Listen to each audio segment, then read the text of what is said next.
The death toll from an Ebola outbreak in Central Africa rose sharply today. At least 131 people are believed to have died, up from 88 just yesterday. 531 others are suspected to have been infected. This rare strain of Ebola has no approved vaccine or treatment. The mortality rate of this strain during a previous outbreak ranged from 30 to 50%. U.S. State Department is strongly urging Americans not to travel to Congo, South Sudan, or Uganda for any reason. So what does this mean for you if you're living here in Houston? Yeah, with hundreds of thousands of World Cup visitors expected to flock to our city, you might be wondering, does this put you at any greater risk for Ebola? KPRC 2 News reporter Rochelle Turner spoke with an infectious disease expert about the risks and how to keep yourself safe. And she joins us now live from the newsroom. Rochelle. Keith and Lisa, good afternoon to you. Bottom line, don't panic. Dr. Wesley Long says while you should be aware of Ebola outbreak, the chances of it reaching Houston through the World Cup visitors, it remains very low. Now, experts advise you need to wash your hands, avoid contact with bodily fluids from anyone who's sick, and if you're traveling internationally, follow the health guidance.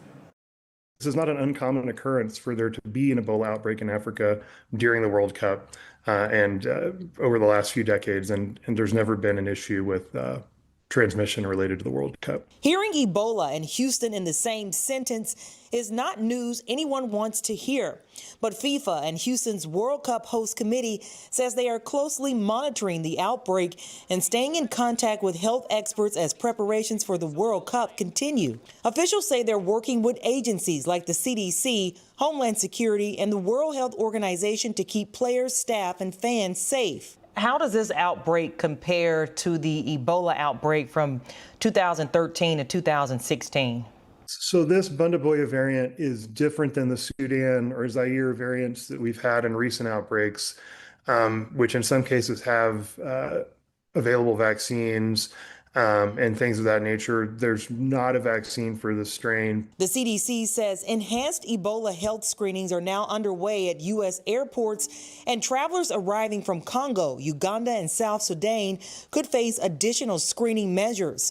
Federal officials are also working with airlines and airport officials, and some travelers may be monitored for symptoms for up to 21 days. The outbreak is happening in a remote part of eastern Congo, where travel can be difficult because of limited roads and infrastructure, making it harder for people to quickly move throughout the country or internationally. The province where this outbreak is occurring is about the size of West Virginia, and it's on the eastern border.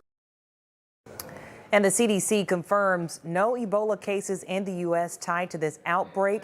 Health officials want you to know this isn't COVID. Ebola does not spread through the air, only through direct contact with bodily fluids, making it much harder to catch. Reporting in the newsroom, I'm Rochelle Turner, KPRC 2 News.